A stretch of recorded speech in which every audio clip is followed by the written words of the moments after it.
नमस्कार, मैं हूं विशाल यादव। प्रधानमंत्री नरेंद्र मोदी ने नीतीश कुमार से मुख्यमंत्री का पद छीन लिया है। यह समझ लीजिए कि नीतीश कुमार के बर्बादी के दिन शुरू हो गए हैं। यह समझ लीजिए कि नीतीश कुमार अब विधानसभा छोड़कर राज्यसभा में जा रहे हैं। प्रधानमंत्री नरेंद्र मोदी ने, बीजेपी ने हरी झंडी दिखा दी है।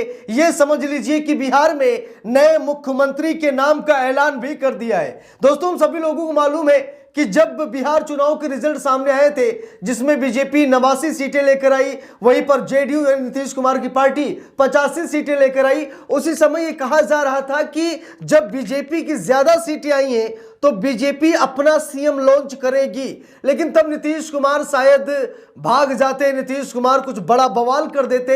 इसीलिए मोदी जी ने कहा कि चलिए कुछ दिनों के लिए इनको मुख्यमंत्री बना देते हैं, क्योंकि मीडिया का फोकस है, तो मामला शांत होने दीजिए, बाद में हम नीतीश कुमार को हटा देंगे। और सबसे बड़ी बात यह भी है कि नीतीश कुमार सिर्फ नाम के मुख्यमंत्री हैं, काम तो मोदी जी कर रहे हैं, यानी कि सारे मंत्रालय मोदी जी के पास है।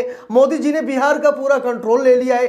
बस नीतीश कुमार सीएम नाम मात्र के लिए है, बाकी सारा काम पीएम कर रहे हैं। तो इसी बीच दोस्तों, अब शायद नीतीश कुमार के साथ बहुत बड़ा खेल खेल दिया गया है। नीतीश कुमार के कई ऐसे विधायक हैं जो बीजेपी की संपर्क में हैं, क्योंकि बीजेपी अब अपने डिप्टी सीएम को सीएम बनाएगी और जेडीयू के कुछ नेताओं को, जो 10, 15, 20 विधायक लेकर आएंगे, उनको सीधा डिप्टी सीएम बनाएंगे। यानी कि प्रधानमंत्री नरेंद्र मोदी ने पूरी प्लानिंग कर ली है और अब नीतीश कुमार राज्यसभा जाने वाले हैं। मैं ये नहीं कह रहा हूं, बल्कि ये हमारे देश की मीडिया कह रही है। सबूत के तौर पर आप न्यूज 18 की रिपोर्ट देख लीजिए। लिखा भी है, नीतीश कुमार राज्यसभा गए तो बिहार का नया सीएम कौन?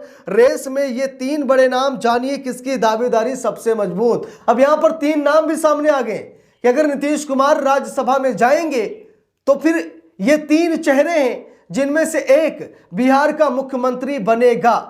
लंबे समय से कहा जा रहा था कि मोदी जी अपना मुख्यमंत्री बनाएंगे। यहां तक कि बिहार बीजेपी ने कई बार यह दावा ठोका कि बिहार में अटल बिहारी वाजपेयी की सच्ची श्रद्धांजलि तभी मनाई जाएगी जब बिहार में बीजेपी की सरकार होगी। तो इस बार की जो श्रद्धांजलि मनाई जानी है, वो भाई बीजेपी की सरकार में मनाई जाएगी, क्योंकि इससे सुनहरा अवसर कभी नहीं मिलेगा। नीतीश के कई विधायक और सांसद मोदी की टच में हैं। अरे भैया, किसको मंत्रालय नहीं चाहिए? कौन ऐसा विधायक है जो मंत्री नहीं बनना चाहता? देखिए, राजनीति में कोई किसी का सगा नहीं होता। ये सालों साल से परंपरा चली आ रही, कोई नई नहीं है। तो अब नीतीश कुमार को बलि का बकरा बना दिया गया है। मोदी जी अब नीतीश कुमार को राज्यसभा भेजने वाले हैं और इधर सीएम पद खाली होगा और बीजेपी का कोई अपना नेता मुख्यमंत्री बनेगा बिहार का। बिहार में जबरदस्त बवाल चल रहा है। नीतीश कुमार के चाहने वाले इस समय भारी विरोध प्रदर्शन कर रहे हैं। वो बार बार कह रहे हैं कि नीतीश कुमार ही बिहार के मुख्यमंत्री रहेंगे। लेकिन भैया, खेल तो ऊपर से खेला जा रहा है। जरा देखिए, लिखा भी है, नीतीश कुमार राज्यसभा गए तो बिहार का नया सीएम कौन? रेस में ये 3 बड़े नाम, जानिए किसकी दावेदारी सबसे मजबूत। लिखा भी है, बिहार में चर्चा है कि नीतीश कुमार राज्यसभा जा सकते हैं। ऐसा हुआ तो एनडीए को नया मुख्यमंत्री चुनना होगा।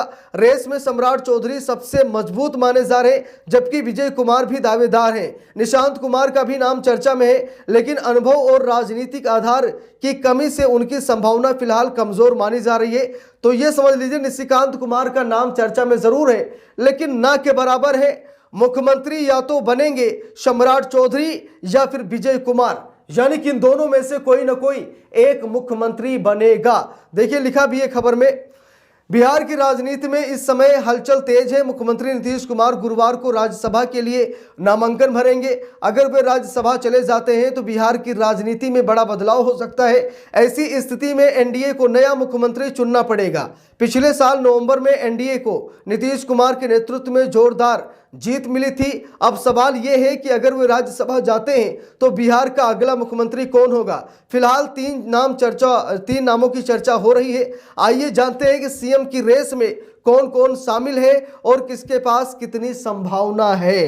देखिए, लिखा है, सीएम पद के दावेदार सम्राट चौधरी जो कि बीजेपी के बड़े लीडर माने जाते हैं बिहार में, और अब सम्राट चौधरी को ही मुख्यमंत्री बनाने की कोशिश प्रधानमंत्री नरेंद्र मोदी कर रहे हैं। देखिए लिखा भी है, अगर नीतीश कुमार मुख्यमंत्री पद छोड़ते हैं तो सम्राट चौधरी की दावेदारी मजबूत मानी जा रही है। बीजेपी के 89 विधायक हैं जो एनडीए में सबसे बड़ा दल है। सम्राट चौधरी के पास वित्त, स्वास्थ्य, शहरी विकास और गृह जैसे अहम विभाग हैं।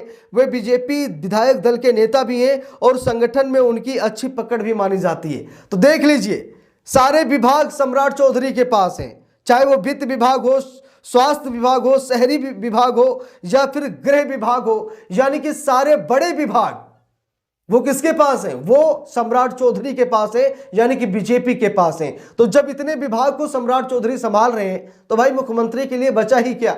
नीतीश कुमार नाम मात्र के मुख्यमंत्री, हम सभी लोग जानते हैं। जब सम्राट चौधरी इतना बड़ा लोड ले सकते हैं और बढ़िया काम कर सकते हैं तो बीजेपी सम्राट चौधरी के नाम का प्रमोट करेगी और सम्राट चौधरी को ही ये कहीं ना कहीं बनाया जाएगा मुख्यमंत्री। लिखा भी है, जनवरी 2024 में नीतीश कुमार की सरकार में वे डिप्टी सीएम बने थे और 2025 के चुनाव के बाद फिर से इस पद पर बने रहे। गृह विभाग मिलना बीजेपी के लिए बड़ी बात मानी गई। सम्राट चौधरी इस समय डिप्टी सीएम है और उनको सीएम पद के लिए प्रमोट किया जाएगा। देखिए लिखा भी है, सम्राट चौधरी राजनीतिक परिवार से आते हैं। उनके पिता शकुनी चौधरी 7 बार विधायक और सांसद रहे। उन्होंने 1999 में आरजेडी से राजनीति शुरू की और राबड़ी देवी सरकार में कृषि मंत्री बने। बाद में वे जेडीयू और फिर बीजेपी में शामिल हुए। 2023 में वे बीजेपी के प्रदेश अध्यक्ष बने और नेता प्रतिपक्ष भी रह चुके हैं। सीएम पद के लिए दूसरा दावेदार इस समय विजय सिन्हा है। देखिए लिखा भी है, सीएम बनने की रेस में विजय सिन्हा भी पीछे नहीं है। बीजेपी विधायक दल के नेता होने के कारण सम्राट चौधरी उनसे आगे माने जाते हैं। हालांकि सिन्हा अपनी आक्रामक शैली के लिए जाने जाते हैं। वो तेजस्वी यादव के खिलाफ खुलकर बोलते रहते हैं। उनका काम करने का तरीका सख्त और सीधे एक्शन लेने वाला माना जाता है। वे भ्रष्टाचार के मामलों में मौकों पर ही अधिकारियों को सस्पेंड करने और माफिया पर कार्रवाई की बात करते हैं। और जो तीसरा नाम है सीएम पद की रेस में निशांत कुमार का, तो निशांत कुमार क्या है, क्या करते हैं, उनकी दावेदारी कितनी है देख लीजिए। लिखा भी है, निशांत को मुख्यमंत्री बनने की संभावना फिलहाल कमजोर मानी जा रही है। हालांकि वो डिप्टी सीएम की रेस में जरूर आगे चल रहे हैं। उन्हें राजनीति में नया चेहरा माना जाता है और उनका कोई चुनावी आधार नहीं है। माना जाता है कि बीजेपी ऐसे समय में अपने नेता सम्राट चौधरी को आगे बढ़ाना चाहेगी। चुनाव से पहले निशांत कुमार ने सार्वजनिक रूप से अपने पिता नीतीश कुमार का समर्थन किया था और उन्हें एनडीए का सीएम चेहरा बताया था। उन्होंने स्वास्थ्य से जुड़ी अफवाहों का भी खंडन किया, लेकिन खुद सक्रिय राजनीति से दूर रहे। और नीतीश कुमार भी अपने बेटे को ज्यादा राजनीति में नहीं लाना चाहते। लेकिन हाँ, ऐसा लग रहा है कि पार्टी भाई 85 सीटें लेकर आई है, तो हो सकता है कि नीतीश कुमार राज्यसभा चले जाए और उनके बेटे निशांत कुमार को क्या सीधा उनको डिप्टी सीएम बना दिया जाए। सीएम तो नहीं बनेंगे, लेकिन डिप्टी सीएम की रेस में आगे चल रहे हैं निशांत कुमार। अब देखना है आगे क्या कुछ होता है।